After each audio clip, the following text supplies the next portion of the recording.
Anda masih bersama kami dalam Kominfo Newsroom. Pemirsa, Menteri Perhubungan Budi Karya Sumadi meminta PT Industri Kereta Api atau PT Inka Persero untuk mempercepat pengerjaan bus bertenaga listrik agar dapat selesai tepat waktu.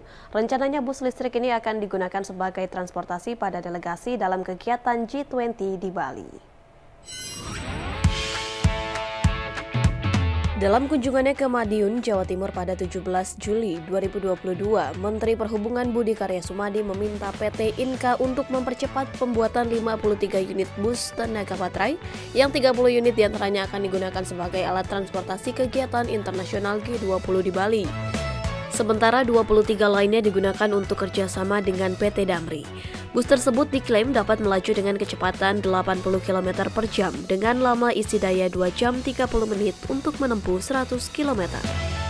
Meski dipercepat, Menhub meminta dalam pembuatannya tetap harus memperhatikan aspek keamanan dari alat transportasi ramah lingkungan tersebut. Mengingat selain dipakai oleh delegasi luar negeri, bus tersebut juga akan digunakan untuk melaju di jalan raya yang memiliki resiko sering terjadi kecelakaan. Untuk memastikan bahwa progres daripada pembangunan bis untuk di Bali itu tepat waktu. Nah, oleh karenanya saya minta kepada Dirut Inka secara khusus untuk mempercepat proses pembangunan daripada bisnis ini. Jangan dibuat waktunya terlalu pendek pada saat finishing. Seperti diketahui, dalam pengerjaan bus listrik tersebut, Inka menggandeng puluhan perguruan tinggi di Indonesia. Selain itu, bus listrik buatan PT Inka yang dijuluki iInobus sebelumnya sudah dilakukan uji operasi di kawasan wisata Candi Borobudur, Magelang, Jawa Tengah. Kegiatan tersebut dalam rangka pameran kendaraan bermotor listrik dan peresmian stasiun pengisian kendaraan listrik umum oleh Menteri Koordinator Bidang Kemaritiman dan Investasi Luhut Binsar Panjaitan di Magelang pada 4 Juni 2022. Kejaksaan Agung menetapkan 5 tersangka kasus dugaan tindak pidana mega korupsi proyek pabrik peleburan baja Tanur Tinggi atau Blast Furnace Kompleks oleh PT Krakatau Steel pada tahun 2011. Penetapan tersangka korupsi berdasarkan hasil penyelidikan dan gelar perkara yang dilakukan hari Senin 18 Juli 2022. Kejaksaan Agung telah menetapkan 5 tersangka kasus dugaan tindak pidana korupsi proyek pembangunan pabrik Blast Furnace oleh PT Krakatau Steel pada tahun 2011. Ketua Jaksa Agung Sanitiar Burhanuddin didampingi Kepala Pusat Penerangan Hukum Ketut Sumedana menyebut total kerugian negara proyek pembangunan pabrik besi cair senilai 6,9 triliun rupiah dari nilai kontrak pembangunan pabrik dengan mekanisme terima jadi. Semula 4,7 triliun rupiah. Sehingga Kejaksaan Agung menduga dalam pelaksanaan perencanaan lelang, kontrak dan pembangunan telah terjadi penyimpangan. Dan hasil pekerjaan BFC ini mangkrak karena tidak layak serta tidak terdapat pekerjaan yang terselesaikan. Adapun 5 tersangka tersebut diantaranya Direktur Utama Krakatau Steel periode 2007-2012 Fazwar Bujang. Lalu Andi Soko Setiabudi selaku Direktur Utama PT Krakatau Engineering periode 2005 hingga 2010.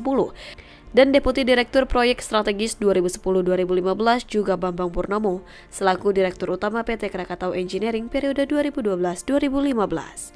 Kemudian Hernanto Wiryomijoyo alias Raden Hernanto selaku Ketua Tim Persiapan dan Implementasi Proyek Blast Furnace tahun 2011 dan General Manager Proyek PT Krakatau Steel dari Juli 2013 hingga Agustus 2019 dan Muhammad Reza selaku Project Manager PT Krakatau Engineering periode 2013-2016.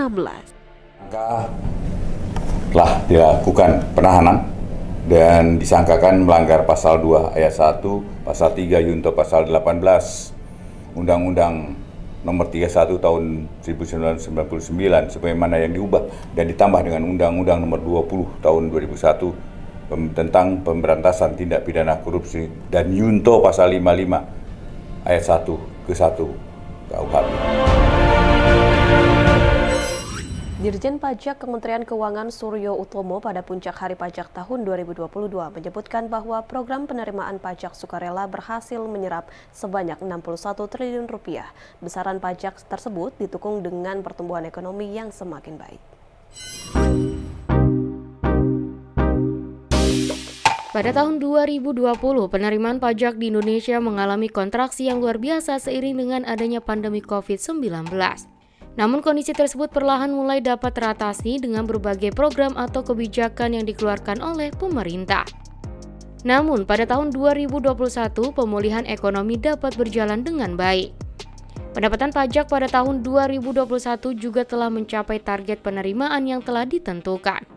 Direktur Jenderal Pajak Suryo Utomo pada acara Puncak Hari Pajak tahun 2022 mengatakan, program penerimaan pajak sukarela yang dilaksanakan pada bulan Januari hingga Juni 2022 telah mencapai 61 triliun rupiah. Tingginya angka capaian program pengungkapan sukarela pada tahun ini didukung oleh situasi ekonomi yang diiringi dengan pertumbuhan di berbagai sektor. Dapat kami laporkan bahwa terkumpul 61 triliun rupiah pajak yang dibayarkan untuk program pengungkapan sukarela ini. Kami merasa bahwa program ini tergolong sukses karena ekspektasi dan realisasi lebih tinggi yang direalisasikan daripada yang kami ekspektasikan.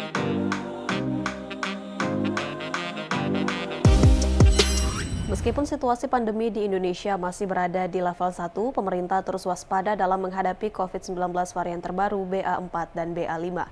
Salah satu cara menekan penyebaran dan kenaikan COVID-19 ialah dengan vaksinasi dosis ketiga atau vaksin booster.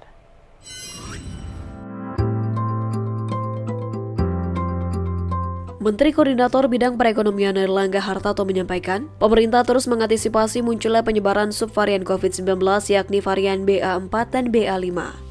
Nah, terus pemerintah terus mengantisipasi penyebaran subvarian baik BA4 maupun BA5.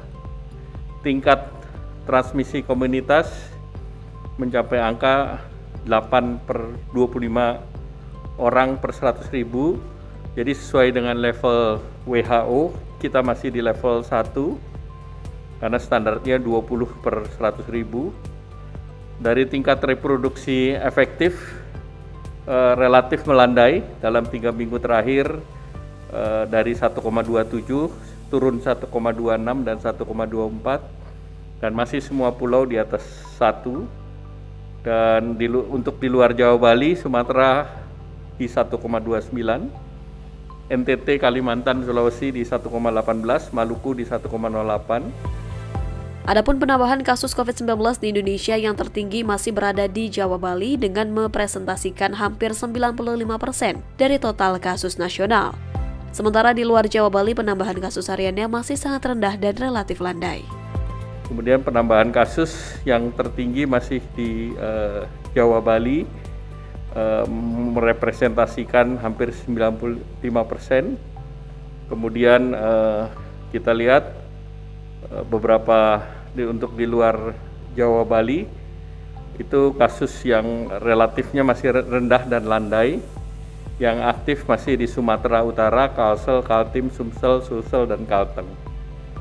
Kemudian di luar Jawa, Bali tentu transmisi komunitas yang mulai naik itu ada di Palangkaraya di Kalimantan Tengah, dan yang lain dari 385 kabupaten kota masih di level 1. Sementara itu, Menteri Kesehatan Budi Gunadi Sadikin menyampaikan bahwa subvarian Omikron BA4 dan BA5 diyakini dapat menembus vaksinasi 2 hingga 3 kali lipat lebih efektif dibandingkan varian Omikron BA1.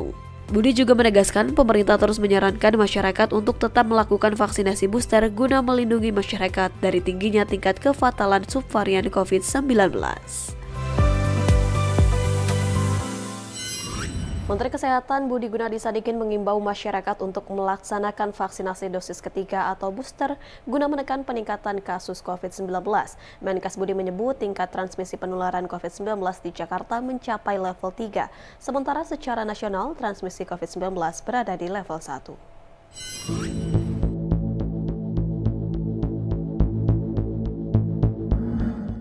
Pemerintah telah sepakat memperluas cakupan pengetatan kegiatan masyarakat keluar wilayah Pulau Jawa Bali.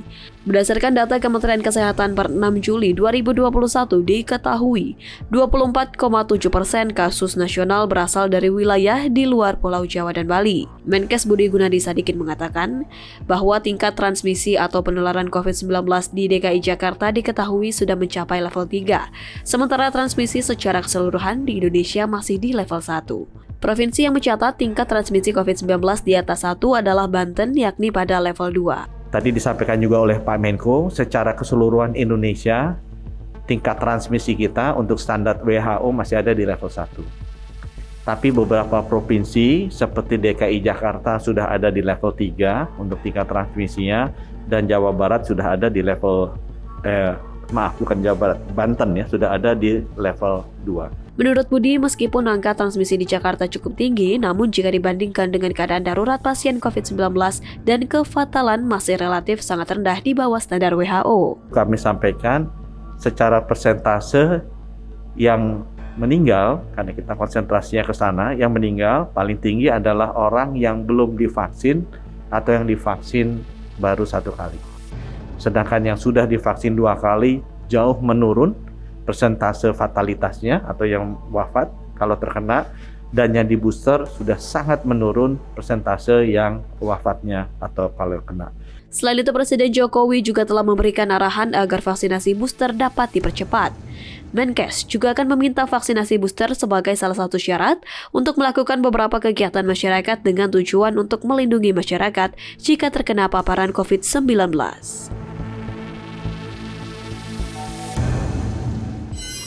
Pemirsa, usai jeda kami akan kembali dengan informasi Pekalongan mendulang cuan dari budidaya dan pemasaran ikan. Usai jeda.